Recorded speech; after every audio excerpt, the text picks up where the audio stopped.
A crônica dos reis de Judá se aproxima do seu final.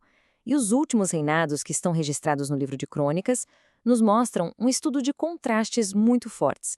A gente vê a profundidade da apostasia, um vislumbre de arrependimento genuíno, o auge de uma reforma piedosa e, no fim, a consumação de um juízo que já tinha sido anunciado há muito tempo. Vamos então analisar o que o registro sagrado nos conta sobre os dias finais dessa nação diante do seu Deus. Bem, tudo começa sobre o reinado de Manassés. Com apenas 12 anos, ele sobe ao trono e, por 55 anos, ele conduz Judá e Jerusalém por um caminho de transgressão.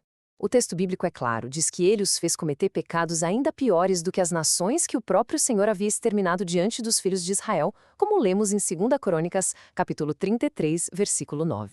A transgressão de Manassés foi de fato metódica e muito audaciosa. Veja, ele não só desfez as reformas do seu pai, Ezequias, mas chegou a profanar o próprio templo, o lugar da habitação do nome de Deus, com abominações. As suas ações foram uma rejeição direta da aliança, provocando o Senhor a ira de uma forma deliberada e persistente, como detalhado em 2 Crônicas 33, dos versículos 3 a 7.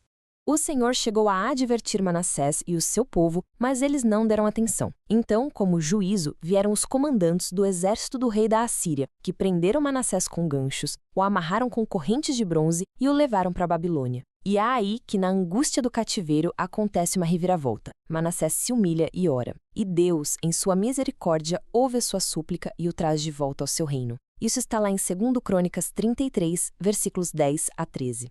Depois de ser restaurado, Manassés removeu os deuses estranhos e reparou o altar do Senhor. Mas o seu filho, Amon, decidiu seguir o exemplo da primeira fase da vida do pai, sacrificando aos ídolos. A Escritura faz questão de apontar uma diferença crucial. Amon não se humilhou perante o Senhor como Manassés tinha feito.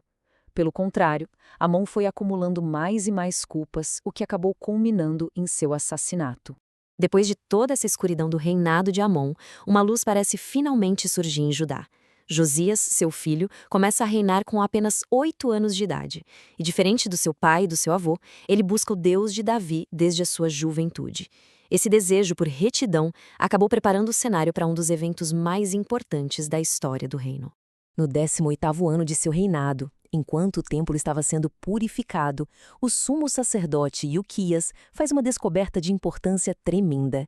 Ele encontra o livro da lei. Esquecido por gerações de apostasia, o texto da aliança é reencontrado. E quando ele é lido para o rei Josias, a palavra de Deus entra em seu coração com um peso e uma convicção enormes. Ao ouvir as palavras da lei e principalmente as maldições que viriam pela desobediência, a primeira reação de Josias é rasgar as suas vestes. Movido por um arrependimento profundo, ele não só se humilha diante de Deus, mas reúne todo o povo, do maior ao menor, e lidera a nação numa renovação pública e solene da aliança, comprometendo todo mundo com a obediência. E essa renovação da aliança não foi um ato apenas cerimonial, não. Impulsionado pela autoridade da palavra que ele tinha acabado de redescobrir, Josias começa a mais completa e sistemática reforma religiosa de toda a história de Judá. O objetivo dele era claro: erradicar qualquer forma de idolatria da terra prometida. A ação de Josias foi radical, foi abrangente, do templo até os lugares altos mais distantes. Ele demoliu, queimou e profanou cada vestígio do culto pagão. A reforma atingiu seu ponto máximo com uma celebração da Páscoa de uma magnitude sem precedentes, um ato que uniu toda a nação em adoração e obediência ao Deus da Aliança, como 2 Crônicas 35, versículo 18 nos conta. O testemunho das Escrituras sobre Josias é realmente exemplar. O texto diz que ele andou nos caminhos de Davi, seu pai, sem se desviar nem para a direita nem para a esquerda. A obediência dele foi completa e o seu zelo levou a nação a um período de fidelidade que durou por toda a sua vida, marcando o ponto mais alto da devoção de um rei em Judá. Mas é aqui que a gente chega no ponto trágico da narrativa. Apesar da piedade exemplar de Josias, os seus filhos não seguiram seus caminhos. O Senhor, por compaixão, enviou profetas insistentemente, porque se compadecia do seu povo. Mas a resposta foi zombaria, desprezo, até que a ira divina se acendeu de um jeito que não tinha mais volta. O juízo se tornou inevitável não só pelo pecado do passado, mas pela contínua rejeição da graça. Depois que Josias morreu em batalha, seus sucessores, Jeoacás, Jeoaquim, Joaquim e Zedequias, fizeram o que era mal perante o Senhor. Em um declínio muito rápido, as reformas foram abandonadas e a nação se contaminou de novo, preparando o palco para a execução final da sentença de Deus. O ato final se desenrola ao longo dos reinados desses últimos 4 reis. Todos eles foram vassalos da Babilônia e foi a rebelião de Zedequias que serviu de estopim para a destruição.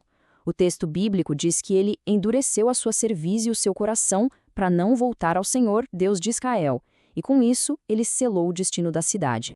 A destruição foi total, exatamente como a palavra do Senhor tinha dito por meio de Jeremias. O templo, o palácio, as casas nobres e os muros foram sistematicamente destruídos. O que restou do povo foi levado para o exílio e a glória de Jerusalém simplesmente desapareceu em meio à fumaça e às ruínas. A terra, agora sem os seus habitantes, finalmente descansou. A crônica termina com uma nota teológica muito profunda. A desolação cumpriu um propósito divino. O exílio de 70 anos permitiu que a terra gozasse dos sábados que tinham sido violados, um testemunho solene da soberania de Deus sobre a história e sobre o tempo, como lemos em 2 Crônicas 36, versículo 21. A questão central que essa crônica levanta é a tensão entre a piedade de uma pessoa e o destino de uma nação. A retidão de Josias adiou o juízo, mas não o cancelou. A resposta que o cronista nos dá é clara: a queda não foi só consequência dos pecados de Manassés, mas da rejeição persistente e obstinada dos profetas e da aliança, tanto pelos reis que vieram depois quanto pelo povo. Chegou um momento em que, biblicamente falando, não houve mais remédio. Aprofundar-se nessas narrativas é algo fundamental para a gente compreender a justiça e a misericórdia de Deus. Esta análise é uma produção da Primeira Igreja Batista de Guarulhos, um lugar comprometido com a exposição fiel das Escrituras e com o anúncio da esperança que, mesmo em meio ao juízo, é encontrada em Cristo. Se esta reflexão teológica sobre a soberania de Deus e a responsabilidade humana foi edificante para você, considere se inscrever em nosso canal, curtir este material e compartilhar suas considerações nos comentários. A participação de todos enriquece a nossa comunidade de estudo.